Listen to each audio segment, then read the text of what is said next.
జిల్లాల పునర్విభజన అంశంపై శనివారం సీఎం చంద్రబాబు అమరావతిలో మరోమారు సమీక్షించారు. మదనపల్లి జిల్లా ఏర్పాటు చేసి పొంగునూరు నియోజకవర్గంలోని పొంగునూరు, చోడేపల్లి, సోమల, సదుం మండలాలను కొత్తగా ఏర్పడుతున్న మదనపల్లి జిల్లాలో కలుపుతూ పలమనేరు రెవెన్యూ డివిజన్లోని బంగారుపాళ్లెం మండలాన్ని చిత్తూరు డివిజన్లకు మారుస్తూ ప్రభుత్వం గత నెల 27న ప్రాథమిక నోటిఫికేషన్ విడుదల చేసింది. ఈ నిర్ణయంలో ఎలాంటి మార్పు లేదు. డిసెంబర్ 31న ఫైనల్ నోటిఫికేషన్ ఇవ్వనున్నారు. చిత్తూరు జిల్లా 32 మండలాల నుంచి 28కి తగ్గనున్నది. అన్నమయ్య జిల్లా కేంద్రాన్ని రాయచోటి నుంచి రాజంపేటకు మార్చేందుకు అప్పట్లో కేబినెట్ సబ్ కమిటీ చేసిన ప్రతిపాదనను సీఎం కొన్నేళ్లు వాయిదా వేశారు. శనివారం నాటి సమీక్షలో అన్నమయ్య జిల్లా అంశాన్ని చర్చించారు.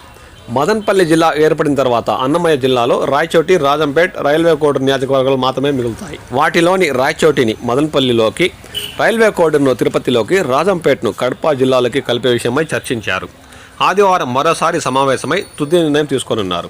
సోమవారం జరిగే మంత్రివర్గ సమావేశంలో ఈ నిర్ణయాలను ఆమోదించే అవకాశాలు కనిపిస్తున్నాయి. తుది దశలో మార్పు చేర్పులపై కసరత్తు నడుస్తున్న నేపథ్యంలో నగరి నియోజకవర్గ మండలాలపైన నిర్ణయం ఉంటుందని అక్కడ ప్రజలు ఆశిస్తున్నారు. అయితే ప్రభుత్వ పరిశీలనలో నగరి ప్రస్తావన లేదని తెలిసింది. నగరి, నిండ్రా, విజయపురం మండలాలు చిత్తూరులో కాకుండా తిరుపతిలో కలపాలని అటు ఎమ్మెల్యే గాలి భానుప్రకాష్, ఇటు ప్రజలు కోరుకుంటున్నారు. కేబినెట్ సబ్ కమిటీకి ప్రభుత్వం పెద్ద ఎత్తున అభ్యర్థులు అందాయి. కానీ ప్రాథమిక నోటిఫికేషన్లో నగరి ప్రస్తావన లేదు. ఇప్పుడు తుది నోటిఫికేషన్లో కూడా నగరి అంశం ఉండకపోవచ్చని ప్రాథమిక సమాచారం.